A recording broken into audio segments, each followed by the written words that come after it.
સુરતમાં આંગણવાડી એ દારૂનો અડ્ડો બની છે। સુરતના આંગણવાડી અસામાજિક તત્વોનો અડ્ડો। વિજયનગરની આંગણવાડીમાં દારૂની બોટલો જોવા મળી। આંગણવાડી પરિસરમાં ખાલી દારૂની બોટલો મળી આવી છે। એક તરફ બાળકો અભ્યાસ કરે છે તો બીજી બાજુ દારૂની બોટલો। શું આવી રીતે દારૂની પોટલીઓ જોઈ ભણશે બાળકો? રાત્રિ દરમિયાન આંગણવાડીમાં દારૂની મહેફિલ થાય છે। અસામાજિક તત્વો આંગણવાડીમાં દારૂની પાર્ટી કરે છે। આંગણવાડીથી 50 મીટર દૂર છે ઉધના પોલીસ ચોકી। પોલીસ ચોકી પાસે હોવા છતાં પણ અહીંયા મોડી રાત્રે અસામાજિક તત્વો દ્વારા દારૂની મહેફિલ માણવામાં આવી રહી છે। સંવાદદાતા પ્રશાંત ઢીવરે અમારી સાથે લાઈવ જોડાઈ ગયા છે। પ્રશાંત, દારૂની બોટલો આંગણવાડીમાંથી મળી આવી છે અને જે રીતે બાળકો પણ અહીંયા અભ્યાસ કરવા માટે આવે છે, કહેવામાં આવે છે કે દારૂબંધી છે પણ માત્ર કાગળ પર। આવા અનેક કિસ્સાઓ સામે આવી ચૂક્યા છે।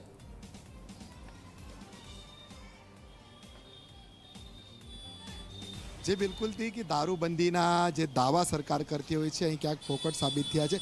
દ્રશ્ય જોઈ શકો છો, આંગણવાડી છે કૈલાસનગર, જે રીતના વિજયાનગર પાસે આવેલી છે ઉધનાની, અને આ બાજુ તમે દ્રશ્યમાં જોઈ શકો છો કે બાળકોને જે ટીચરો જે છે ભણાવી રહ્યા છે, અભ્યાસ કરાવી રહ્યા છે, અને એની બાજુમાં તમે દ્રશ્ય જોઈ શકો છો કે અહીં અસામાજિક તત્વો દારૂની મહેફિલ માણતા હોય છે। આ રીતના તમે જોઈ શકો છો કે દેશી દારૂની પોટલી કઈ રીતના અહીં લગાવવામાં આવી છે, ચાખનું મૂકવામાં આવ્યું છે। એટલું જ નહીં, હાલમાં સફાઈ કર્મચારી દ્વારા સફાઈ કરવામાં આવી છે, પરંતુ જે રીતના ઢગલો જોવા મળી રહ્યો છે દારૂની ખાલી બોટલોનો, જે રીતના કે પાણીની બોટલ હોય, દારૂની બોટલ હોય કે બિયરની બોટલ હોય, આ રીતના સમગ્ર જથ્થો જોવા મળી રહ્યો છે। જે રીતના આપણી પાસે ફોટો અને વિડીયો સામે આવ્યા હતા G24 કલાક પાસે, રિયાલિટી ચેક કરવા પણ અહીં આવી પહોંચી હતી, પરંતુ આ આખા પરિસરમાં દારૂની બોટલો અહીં જોવા હોવાના કારણે સફાઈ કર્મચારીને તાત્કાલિક સફાઈ કરવા માટે જણાવવામાં આવ્યું હતું। પરંતુ મહત્વની વાત એ છે કે અહીં નાના નાના ભૂલકાઓ બાળકો અહીંયા અભ્યાસ માટે આવતા હોય છે, સંસ્કાર લેવા આવતા હોય છે, પરંતુ આંગણવાડીના પરિસરમાં જ અસામાજિક તત્વો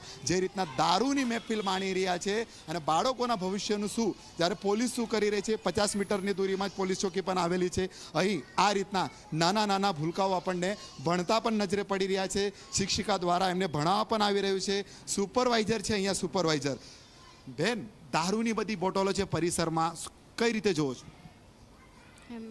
સર, એ તો હવે પાછળથી અસામાજિક તત્વ વિસ્તારના છે કે બહારના છે નહીં ખબર, પણ આવી રીતે ફેંકી જાય છે એટલું જ ખ્યાલ છે અમને। દારૂની પોટલી બીટા ટીંગાવવામાં આવી છે, ઘણી બધી બોટલો છે, મહેફિલ માણતા હશે રાતના। કમ્પ્લેન કરેલી છે પોલીસ સ્ટેશનમાં, એ લોકો હવે શું કરે છે નહીં ખબર। એ આગળ ગયા સાલ કરેલી હતી, ગયા વર્ષે કરેલી હતી। બિલકુલથી 1 વર્ષ પહેલા ફરિયાદ પણ કરી હતી, ફરિયાદ કરવા છતાં હજુ સુધી કોઈ પણ પ્રકારની કાર્યવાહી કરવામાં આવી નથી, અને હજુ સુધી જે આની આ સ્થિતિ છે, અહીંના સ્થાનિક છે, આપણે એમની જોડેથી બી જાણીશું। તમે અહીંના સ્થાનિક છો, આ બધી મહેફિલ જોવા મળી રહી છે દારૂની, તમારા બાળકો પર કેટલી હશે? હા, હું વિજયનગર સોસાયટીનો પ્રમુખ તરીકે છું, અને મારા વિસ્તારની અંદર આ સોસાયટીમાં આંગણવાડી આવેલી છે, અને છેલ્લા 3 વર્ષથી હું આંગણવાડીની અંદર મારી પોતાની છોકરીને હું ભણાવું પણ છું। અહીંયા ભણવા આવે છે, અને આજુબાજુના ઘણી વિસ્તારના અહીંયા છોકરાઓ છોકરી આવતા હોય છે। અમે પણ અનેક વાર રજૂઆત કરી છે। પાછળના ટાઈમ પર તમે જોશો તો આંગણવાડીમાંથી જે છોકરાઓના રમકડા હોય છે એ તથા ચોરી થઈ ગયા છે। અહીંયાથી રમકડા ચોરી થઈ જાય છે, અહીંયા રાતના આવીને લોકો મહેફિલો મનાવે છે। બાજુમાં તમે જોશો તો કોઈક અસામાજિક તત્વ રાતના ટાઈમ પર અહીંયા આવે, કેમ કે અહીંયા સિક્યુરિટી કોઈ નથી, જર્જરિત છે, કોઈ સિક્યુરિટી નથી, એટલે આ લોકો તોડીને ફાયદો ઉચકી લે છે। બાજુમાં એક ગ્રાઉન્ડ પડેલું છે, એ ગ્રાઉન્ડ કેટલું યોગ્ય કે આ જે રીતના પરિસર છે, બાળકો અહીંયા સંસ્કાર ભણવા માટે આવતા હોય છે, તમામ જે રીતના દારૂની ખાલી બોટલો કે દેશી પોટલી પણ દેખાય, એ સારું નથી। એક તે આ તો કેવું છે કે સરકાર આના પર માત્ર ચૂંટણી બનાવીને મૂકી દીધું છે, પણ આના પર એક્શન લેવા નથી માંગતી। બાકી આ નાના છોકરાઓનું ભવિષ્યની અંદર આપણે વિચાર કરીએ કે યુવા છોકરા થાય ત્યારે તેને દારૂ ખબર પડે છે। અહીંયા તો નાના ભૂલકાઓને જ ખબર પડી છે કે દારૂ કોને કહેવાય છે એવું। કે જે રીતના વાલીઓ પણ જણાવી રહ્યા છે, અનેકો વખત રજૂઆત કરી છે, આંગણવાડીના સુપરવાઇઝરે પર છે આ બાબતે 1 વર્ષ અગાઉ પણ જે રીતના જે છે ફરિયાદ કરવામાં આવી હતી, પરંતુ કહી શકાય છે કે છેલ્લા કેટલાક સમયથી અસામાજિક તત્વો માટે આ મહેફિલનો અડ્ડો બની ગયો છે, અને એ રીતના રાત્રિ દરમિયાન દારૂની મહેફિલ માણતા હોય છે, પરંતુ પોલીસને જાણ હોવા છતાં કોઈ રીતના કાર્યવાહી કરતી નથી, અને એને લઈને રહેવાસી સહિતને આંગણવાડીના સુપરવાઇઝર બી જે છે સવાલ ઊભા કરી રહ્યા છે। પરંતુ હાલ નાના ભૂલકાઓની આંગણવાડીની વચ્ચે અસામાજિક તત્વોનો અડ્ડો બની ગયો છે। હવે જોઈ રહ્યું કે પોલીસ કયા પ્રકારની કાર્યવાહી કરશે। બિલકુલથી જે રીતની બોટલો મળી આવી છે